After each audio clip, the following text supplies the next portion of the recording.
What's going on, lads and lasses? Welcome back to the channel. So, of course, today marks the 8th anniversary of Cheick Tioté's passing. So, I want to put out my thoughts and prayers for Cheick Tioté and his family on this, the 8th anniversary of Cheick Tioté's passing. I mean, it's crazy. 8 years already since we lost Cheick. Of course, off this mortal coil, one of our own, an adopted Geordie, and a guy that wore the Newcastle United shirt with pride. Even when he left Newcastle United, I was still a massive Newcastle United fan. And we'll miss you every day, Cheick, mate. My thoughts go out to his family and friends, and of course his son, who is a big fan of the channel as well. So, hi, mate. Hope you're doing well, and thinking of you today on the passing of your dad, of course, Cheick Tioté. Put your thoughts for Cheicky down in the comments below, and let's get on with the video. So, looking at the recent news today, Newcastle United have announced the signing of Antonio Cordero from Málaga, the 19-year-old Spanish international.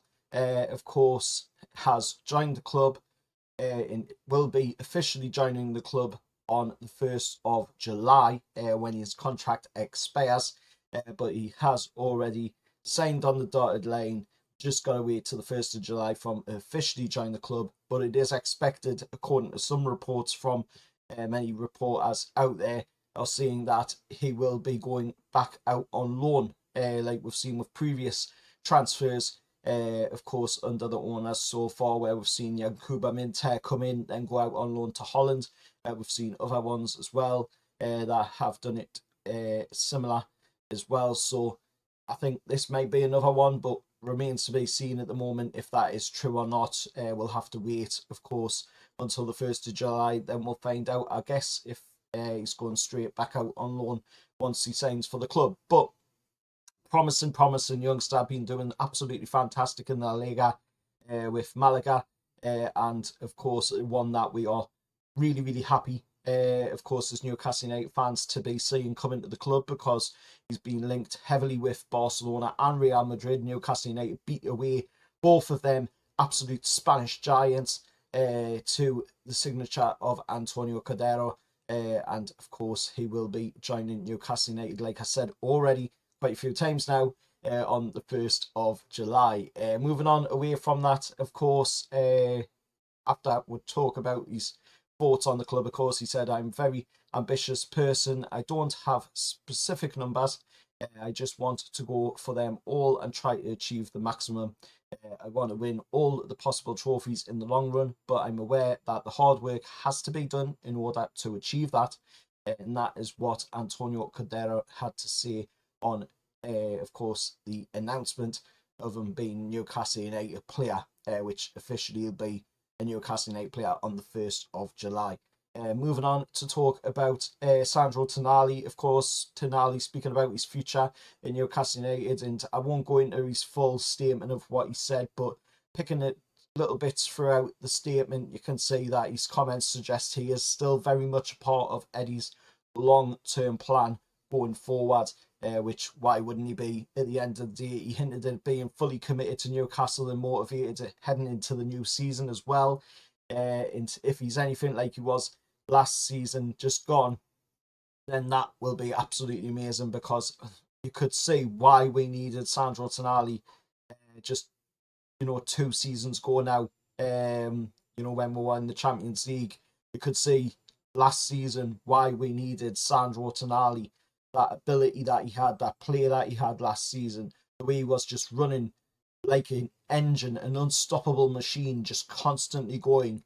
And the Newcastle Machina, I think the Italians were calling them, that is just Tonali to a T. And it's great to see, that he has opened up about his future at Newcastle United. And obviously he's said in there that he's homesick, but it's obvious at the end of the day, he's a human being.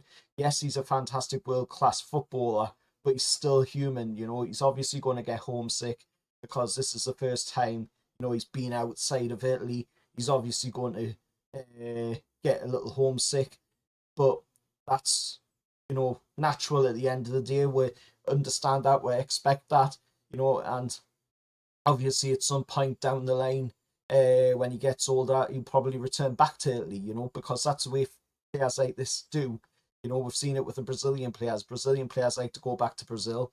Italian players are, the same, like to go back to Italy. Spanish players, all players like to go back to, their home countries to end out their careers. And I'm sure at some point, we will see Sandro Tonali probably go back to Serie A, but hopefully, whilst he's here, we'll get to see the best of Sandro Tonali. We get to have the best of him before he has to, or before he wants to go back to Italy at some point. But that's a long, long time in the future because he's still a fantastic player, still a very young player as well. So he's got a lot to give, and he's willing to commit to Newcastle United. He's emphasised his ambition to win trophies. He's, willing to do the hard work that's required to get them trophies as well. So it's just great to hear that Sandro Tonali has opened up about his future at Newcastle United and has talked to, about the respect that has been given to him as well from us Newcastle United fans, and all of his family, understand the whole situation as well over here. So that's brilliant, to hear that stuff.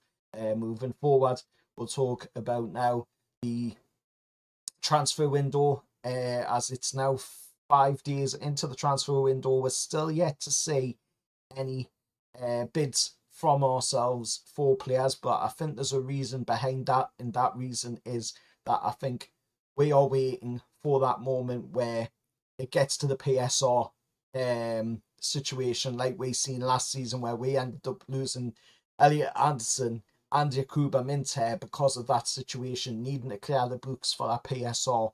So I think that is something that we are looking at. I think we're going to try and capitalise on that, because that's a great way for us to stretch out the funds that we have available in this window. Because if we go out there now, you're going to be paying maybe twice or 3 times the amount for a player that you're probably going to get for a lot cheaper when it hits that PSR period, where clubs are going to be doing scattergun approach to sell their players to comply with the FFP PSR situation, because they don't want to be getting fined, or they don't want to be getting points deductions. So I think that's what we're doing. So that is probably why at the moment we haven't seen any bids from our side, going into the transfer window. We have seen loads of talk. Don't get us wrong, we've seen loads of talk from many reporters, many journalists out there, many media outlets out there, throwing Newcastle's name, throwing Newcastle United's name on players, the likes of Jean Garcia, of course, of RCD Espanyol, then of course other players as well, the likes of Jack Grealish has been mentioned, Brian Burmo, obviously, who's now going at Man U, Liam Delap, who's obviously now at Chelsea, and then there's other players as well that's been mentioned with him. Another one to add to the list of them players is Noni Madueke of Chelsea, which reports are indicating Newcastle have made a contact with Chelsea for Madueke.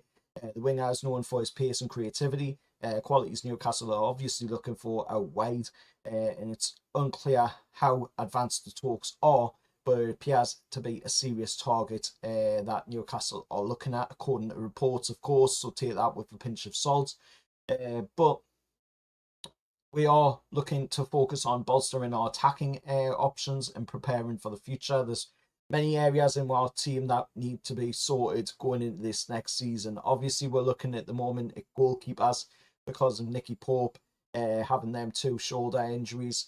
So that's where James Trafford is being linked quite a bit to it. We've seen Aaron Ramsdale as well, but you've heard me thoughts on Aaron Ramsdale. I'm not a big fan of him. James Trafford, I'd like to see come. He's been putting in some really good numbers down in the Championship with Burnley. Of course, if he can make that step up into the Premier League, remains to be seen. Because last time he was in the Premier League, of course, he was younger than what he is now, but he's had time to grow, time to get a little bit more experience under his belt. So we'll see what happens, come this time around when he's in the Premier League with Burnley. But then we'll look at the right-sided centre-back role, obviously an area, again, that we need to be looking at. moving forward, because Fabian Shaw obviously is getting up there now in age, so he obviously isn't going to be able to play every single game, and there's going to be a lot of games this season, because we're going to have 38 games in the Premier League. We're going to have the games in the Champions League, which I believe is about 8 games, I think, in the Champions League.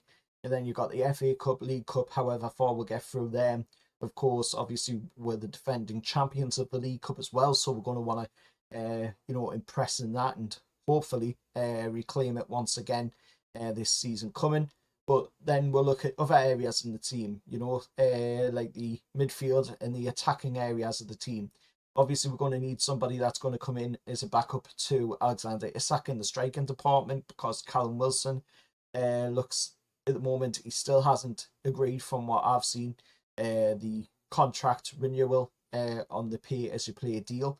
So we're probably going to have to look at somebody there. Maybe if Wilson leaves to be a backup to Alexander Isak, then we're going to obviously be looking at the right wing position, because Jacob Murphy is the only one there.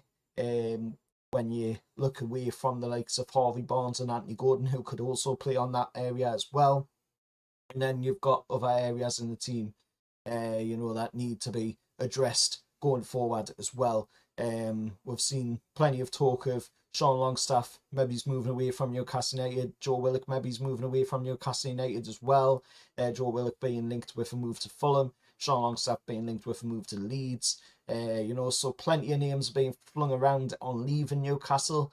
And there's plenty of names being flung around on players coming to Newcastle United, but nothing as of yet that has been set in stone or, been done, because there's been no bids on players coming in, and there's been no bids from teams on players going out. So at the moment, still all absolutely quiet going into day 6 of the window. It's day 5. So unless something happens today, still really, really quiet on players coming in and players going out, barring, of course, the Antonio Cordero news today. But anyway, let us know your thoughts down in the comments below. As always, remember to like, share, subscribe to the channel, and I'll see you all for the next one. Away, lads.